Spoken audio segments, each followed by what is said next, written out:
നമുക്കറിയാം ഈ കാർഷിക മേഖലയിലേക്ക് യന്ത്രവൽക്കരണം വന്നപ്പോൾ പോലും രാജ്യത്തൊരു വിഭാഗം അതിശക്തമായി എതിർത്തിരുന്നു. ട്രാക്ടറുകളും ടില്ലറുകളും പോലും കടന്നു വന്നപ്പോൾ അത് കർഷക തൊഴിലാളികളെ ബാധിക്കും, അവരുടെ തൊഴിലിടങ്ങൾ നഷ്ടമാക്കും, തൊഴിൽ ദിനങ്ങൾ കുറയ്ക്കുമെന്നൊക്കെയുള്ളതാണ്. പക്ഷേ ഇന്ന് അത്യാധുനിക ടെക്നോളജി കാർഷിക മേഖലയിൽ ഉപയോഗിക്കുന്നു. കമ്പ്യൂട്ടറുകളുടെ വരവ് രാജ്യത്തെ ജനസംഖ്യയിൽ വലിയൊരു ശതമാനം വരുന്ന തൊഴിലാളികളെ ബാധിക്കുമെന്ന ഒരു വിഭാഗം അഭിപ്രായപ്പെട്ടിരുന്നു. പക്ഷേ ഇന്ന് കമ്പ്യൂട്ടറുകളില്ലാതെ ഒരു മേഖലയിലും പ്രവർത്തിക്കാൻ സാധിക്കില്ല എന്നുള്ളതാണ്. അപ്പോൾ ആ കാലഘട്ടം കഴിഞ്ഞു. ഇനി ആർട്ടിഫിഷ്യൽ ഇന്റലിജൻസിന്റെ കാലമാണ്. അവിടെ ആ സാധ്യതകളെ എങ്ങനെ പ്രയോജനപ്പെടുത്താം എന്നുള്ളതാണ്. പ്രിയ പ്രേക്ഷകരെ, എടുത്തു പറയേണ്ടത് ഇവിടെ സംസ്ഥാനം പിന്നോട്ട് പോകുന്ന ഒരു സാഹചര്യത്തിൽ നിന്ന് മാറണം എന്ന് പറയുമ്പോൾ ഏറ്റവും അധികം വിദ്യാസമ്പന്നരുള്ള ഇന്ത്യയിലെ ഒരു ഭൂപ്രദേശം എന്നത് കേരളമാണ്. എങ്കിലും ആർട്ടിഫിഷ്യൽ ഇന്റലിജൻസിൽ നമ്മൾ ഏറെ മുന്നോട്ട് പോകുന്നില്ല എന്നത് തന്നെയാണ് സാഹചര്യം. അതിന് ഒരു മറുപടി എന്ന നിലയിലാണ് ഒരു പ്രത്യേക വകുപ്പ് രൂപപ്പെട്ടിട്ടുള്ളത്. എന്നാൽ നമ്മൾ ഇന്ത്യയിലേക്ക് വരുമ്പോൾ, അത് കേരളവുമായി താരതമ്യം ചെയ്തുകൊണ്ട് തന്നെ നമുക്ക് പോകേണ്ടതുണ്ട്. ഇന്ത്യയിലേക്ക് വരുമ്പോൾ നമ്മുടെ രാജ്യം ഇത്തരം സ്റ്റാർട്ടപ്പുകൾക്ക്, പ്രത്യേകിച്ച് AI അധിഷ്ഠിതമായ പുതിയ ടെക്നോളജിക്ക്, കണ്ടെത്തലുകൾക്ക്, ഇന്നൊവേഷനുകൾക്ക് വലിയ പ്രാധാന്യമാണ് നൽകുന്നത്. ഒരു ചെറിയ ഉദാഹരണം പറയേണ്ടത്, ഈ കഴിഞ്ഞ ഏതാനും കാലഘട്ടങ്ങളിൽ അന്താരാഷ്ട്ര ഓഹരി വിപണിയിൽ, ആഗോള ഓഹരി വിപണിയിൽ ഇന്ത്യയെ മറികടന്ന 2 രാജ്യങ്ങളുണ്ട്. അതിലൊന്ന് തായ്വാനും ഒന്ന് ദക്ഷിണ കൊറിയയുമാണ്. ഈ 2 ചെറു രാജ്യങ്ങൾക്ക് എങ്ങനെയാണ് ഇന്ത്യയെപ്പോലെ വലിയൊരു സാമ്പത്തിക ശക്തിയെ മറികടക്കാൻ സാധിച്ചത്? അതിന് ഒറ്റ ഉദാഹരണം എന്നത്, അല്ലെങ്കിൽ അതിൻ്റെ കാരണം എന്നത്, അവർ AI അധിഷ്ഠിതമാകുന്ന പുതിയ ടെക്നോളജിക്ക് കൂടുതൽ ഊന്നൽ നൽകുകയും അതുകൊണ്ട് തന്നെ അത്തരത്തിലുള്ള ഒരു ഡെവലപ്മെൻറ്റ് രാജ്യത്തുണ്ടാകും എന്ന് തിരിച്ചറിയുകയും ചെയ്തതിലൂടെയാണ് ഓഹരി വിപണിയിൽ അവർക്ക് വലിയ മുന്നേറ്റം നടത്താൻ സാധിച്ചത്. അത് തിരിച്ചു പിടിക്കാനുള്ള ശ്രമമാണ് ഇന്ത്യ നടത്തിക്കൊണ്ടിരിക്കുന്നത്. ഇവിടെ ഇതാ ഒരു കാര്യം സൂചിപ്പിക്കേണ്ടത്, കേരളം അതിൽ പിന്നോട്ട് എന്ന് മന്ത്രി തന്നെ പറയുമ്പോൾ, അല്ലെങ്കിൽ പിന്നിൽ പോകരുത്, ഏറ്റവും മുന്നിലേക്ക് വരണമെന്ന് പറയുമ്പോൾ, ഇന്ത്യ വലിയ തോതിലുള്ള നിക്ഷേപം ആണ് AI രംഗത്ത് ഇപ്പോൾ സ്വീകരിച്ചു കൊണ്ടിരിക്കുന്നത് എന്നതാണ്. പ്രത്യേകിച്ച് ആഗോള ബ്രാൻഡുകൾ ആണ് ഇന്ത്യയിൽ ഇത്തരത്തിൽ വലിയ നിക്ഷേപം നടത്തുന്നത്. അതിലേറ്റവും എടുത്തു പറയേണ്ടത് ആമസോണിൻ്റെ നിക്ഷേപം ആണ്. അതിനുശേഷം ഗൂഗിൾ, മൈക്രോസോഫ്റ്റ്, ഇത്തരത്തിൽ വൻകിടക്കാർ ആണ് ഇപ്പോൾ ഇന്ത്യയിലേക്ക് കടന്നു വരുന്നത്. ഒരു പക്ഷേ ലോക രാജ്യങ്ങളെ തന്നെ ഞെട്ടിച്ചുകൊണ്ടുള്ള നിക്ഷേപം ആണ് ഈ വൻകിട കമ്പനികൾ ഇപ്പോൾ ഇന്ത്യയിൽ നടത്തുന്നത് എന്നതാണ് എടുത്തു പറയേണ്ടത്. ഇന്ത്യയുടെ ചരിത്രത്തിൽ തന്നെ ഏറ്റവും വലിയ നിക്ഷേപം ആണ് ഇപ്പോൾ ആർട്ടിഫിഷ്യൽ ഇന്റലിജൻസ് രംഗത്ത് നമ്മുടെ രാജ്യത്തേക്ക് വന്നുകൊണ്ടിരിക്കുന്നത്. തീർച്ചയായും അത് കേന്ദ്ര സർക്കാരിൻ്റെയും നരേന്ദ്രമോദി സർക്കാരിൻ്റെയും ഒക്കെ ഭരണ നേട്ടത്തിൻ്റെ ഭാഗമായി തന്നെ നമുക്ക് വിലയിരുത്തേണ്ടതായി വരും. അവിടെയാണ് PK കുഞ്ഞാലിക്കുട്ടി പറയുന്നതും പ്രസക്തമാകുന്നത്. ഒരു പ്രത്യേക വകുപ്പ് രൂപീകരിച്ച് സംസ്ഥാനത്ത് തന്നെ ഏറ്റവും മികച്ച രാജ്യത്ത് തന്നെ ഏറ്റവും മികച്ച സംസ്ഥാനമായി കേരളത്തെ മാറ്റണമെന്ന് പറയുമ്പോൾ ഇത്തരം സാധ്യതകൾ ആണ് നമുക്ക് പ്രയോജനപ്പെടുത്താൻ സാധിക്കേണ്ടത്. പ്രത്യേകിച്ച് ആമസോൺ പോലെ, ഗൂഗിൾ പോലെയുള്ള, മൈക്രോസോഫ്റ്റ് പോലെയുള്ള കമ്പനികൾ കടന്നു വരുമ്പോൾ നമ്മുടെ ഈ ടെക്നോ പാർക്ക് അല്ലെങ്കിൽ ഇൻഫോ പാർക്ക് പോലെയുള്ള സ്ഥാപനങ്ങളിൽ ഒക്കെ വലിയ സാധ്യതകൾ കൂടിയാണ് തുറന്നിടുന്നത് എന്നതാണ് എടുത്തു പറയേണ്ടത്.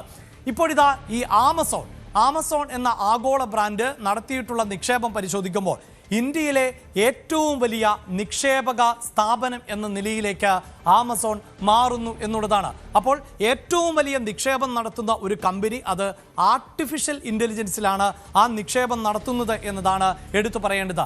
ഇനി ഇതാ ഏറ്റവും കൂടുതൽ തൊഴിൽ നൽകുന്ന സ്ഥാപനം എന്ന നിലയിലേക്കും ആമസോൺ മാറാൻ തയ്യാറെടുക്കുകയാണ്. അതായത് ആമസോൺ എന്ന ബഹുരാഷ്ട്ര കമ്പനി തന്നെയായിരിക്കും ഇന്ത്യയിൽ ഏറ്റവും അധികം തൊഴിൽ നൽകാൻ പോകുന്നത് എന്നതാണ്. ആ നിലയിലുള്ള നിക്ഷേപം ആണ് നടത്താൻ തയ്യാറെടുക്കുന്നത്.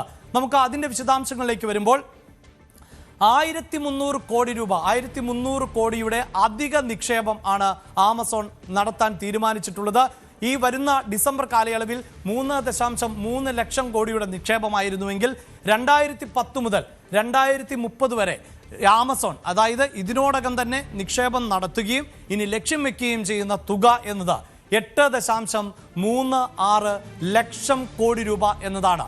അത്രമേൽ ഉയർന്ന ഒരു തുക ഇന്ത്യയിൽ നിക്ഷേപിക്കാൻ ആമസോൺ തീരുമാനിച്ചു കഴിഞ്ഞിരിക്കുന്നു എന്നതാണ്. 2026-30 കാലഘട്ടങ്ങളിൽ മാത്രം, അതായത് ഞാൻ സൂചിപ്പിച്ചു 8.36 ലക്ഷത്തിൽ നിശ്ചിത തുക ഇതിനോടകം തന്നെ നിക്ഷേപിച്ചിട്ടുണ്ട്. ഇനി 2006 മുതൽ 2030 വരെ 4.53 ലക്ഷം കോടി രൂപയായിരിക്കും ഇന്ത്യയിൽ ആമസോൺ എന്ന കമ്പനി നിക്ഷേപമായി നടത്താൻ പോകുന്നത്. ഇതിൽ നിർണായകമായിട്ടുള്ളത് ആമസോണിൻ്റെ മേധാവി അൻജി ജാസി എന്ന ആൾ. ആൻജി ജാൻസിയും ഇന്ത്യയുടെ പ്രധാനമന്ത്രി നരേന്ദ്രമോദിയും തമ്മിൽ കൂടിക്കാഴ്ച നടത്തിയിരുന്നു. ആ കൂടിക്കാഴ്ചയിലാണ് ഈ 1300 കോടി രൂപയുടെ അധിക നിക്ഷേപത്തിന് തയ്യാറായത്. അതിലൂടെയാണ് ഇപ്പോൾ കൂടുതൽ നിക്ഷേപം ഇന്ത്യയിലേക്ക് എത്തുകയും ചെയ്യുന്നത്. ഇനി ഇതാ ആമസോൺ ഇപ്പോൾ തന്നെ പറയുന്നത്, അവിടെ നമ്മൾ ആർട്ടിഫിഷ്യൽ ഇൻ്റലിജൻസിൻ്റെ സാധ്യതകളിലേക്ക് പോകുമ്പോൾ ഇതിനോടകം തന്നെ ഈ ചെറുകിട ബിസിനസ്സുകൾ, ആ ചെറുകിട ബിസിനസ്സുകളിൽ 12 ദശലക്ഷം ചെറുകിട ബിസിനസ്സുകളെ ഡിജിറ്റലൈസ് ചെയ്യാൻ ആമസോണിന് ഇതിലൂടെ കഴിഞ്ഞിട്ടുണ്ട് എന്നതാണ്. നമുക്കിപ്പോൾ തന്നെ അറിയാം, നമ്മൾ ഓരോ ദിവസവും ഒരു സാധാരണക്കാരനായ മലയാളി പോലും ആമസോണിനെ ഉപയോഗിക്കുന്ന ഒരു സാഹചര്യമുണ്ട്. പല ഉൽപ്പന്നങ്ങളും നമ്മൾ ആമസോണിൽ നിന്ന് കണ്ടെത്തുന്ന സാഹചര്യമുണ്ട്. അപ്പോൾ ഏറ്റവും കൂടുതൽ ഉപകാരപ്രദമായിട്ടുള്ളത് ചെറുകിട ബിസിനസ്സുകളെയാണ്. അത് 12 ദശലക്ഷം ചെറുകിട ബിസിനസ്സുകളെയാണ് ഡിജിറ്റൽ പ്ലാറ്റ്ഫോമിലേക്ക് കൊണ്ടുവന്നത് എന്നതാണ്. $20 ബില്യൺ അധികം മൂല്യമുള്ള ഇ കൊമേഴ്സ് കയറ്റുമതിയാണ് രാജ്യത്ത് നടക്കുന്നത് എന്നതാണ്. അതായത് ഇത്തരം ടെക്നോളജിയുടെ കടന്നുവരവോടുകൂടി $20 ബില്യൺ അധികമുള്ള കയറ്റുമതി ഈ മേഖലയിൽ നിന്ന് നമുക്ക് കൈവരിക്കാൻ സാധിച്ചിട്ടുണ്ട്. 28 ലക്ഷം തൊഴിൽ അവസരങ്ങൾ ആണ് ഇതിനോടകം തന്നെ അധികമായി സൃഷ്ടിച്ചിട്ടുള്ളത് എന്നതാണ് എടുത്തു പറയേണ്ടത്. 1 കോടിയിലധികം ഇന്ത്യക്കാർക്ക് ക്ലൗഡ് സാങ്കേതിക വിദ്യയിൽ പരിജ്ഞാനം നൽകാനും ഇതുവരെ ആമസോണിന് കഴിഞ്ഞിട്ടുണ്ട്. എങ്കിൽ ഇനി പറയുന്ന ഡേറ്റകൾ ആണ് പ്രധാനപ്പെട്ടത്. ഇതാ നമ്മൾ സൂചിപ്പിച്ചു കഴിഞ്ഞു, കേരളം ഒരു പ്രത്യേക വകുപ്പ് രൂപീകരിച്ചുകൊണ്ട് മുന്നോട്ട് പോകാൻ തയ്യാറെടുക്കുന്നു എന്ന് പറയുമ്പോൾ, ഇപ്പോൾ ഈ ആമസോൺ നിക്ഷേപം നടത്തുമ്പോൾ ആ നിക്ഷേപം എവിടേക്കാണ് പോകുന്നത്? അത് പ്രധാനമായും മുംബൈയിലേക്കും ഹൈദരാബാദിലേക്കുമാണ് പോകുന്നത് എന്നതാണ്. അത് കേരളത്തിലേക്ക് എത്തുന്നില്ല എന്നതാണ്. ആ സാധ്യതകളെയാണ് കേരളം പ്രയോജനപ്പെടുത്തേണ്ടത്. പ്രത്യേകിച്ച് AWS data centre, AI capability centre, E commerce, logistics, ഈ മേഖലകളിലെല്ലാം ആണ് വരാൻ പോകുന്ന നിക്ഷേപം. ഏതാണ്ട് 4 ലക്ഷം കോടിയിലേറെ വരുന്ന നിക്ഷേപം.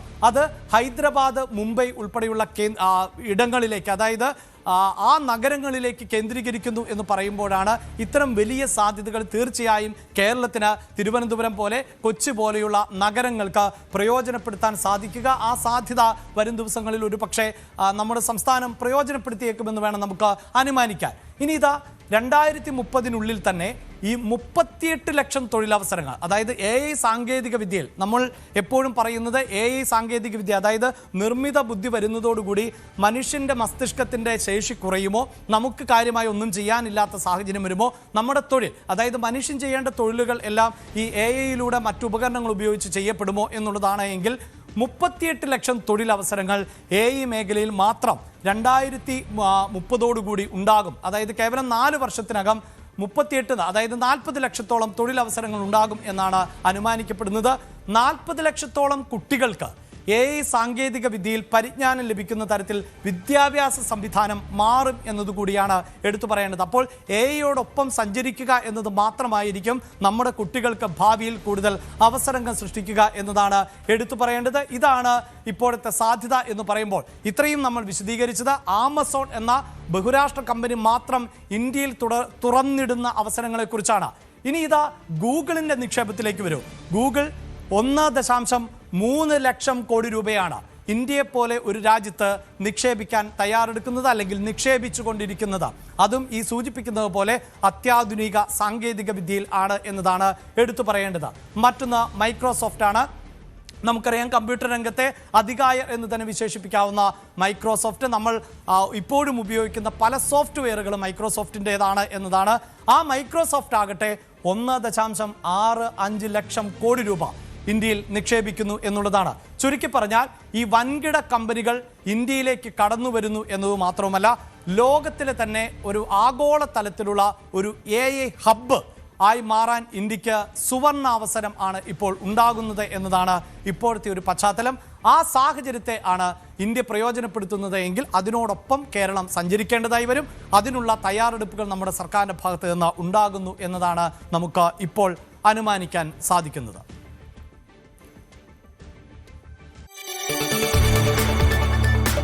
കൂടുതൽ വാർത്തകൾക്ക് News 18 Kerala YouTube channel subscribe ചെയ്യുക.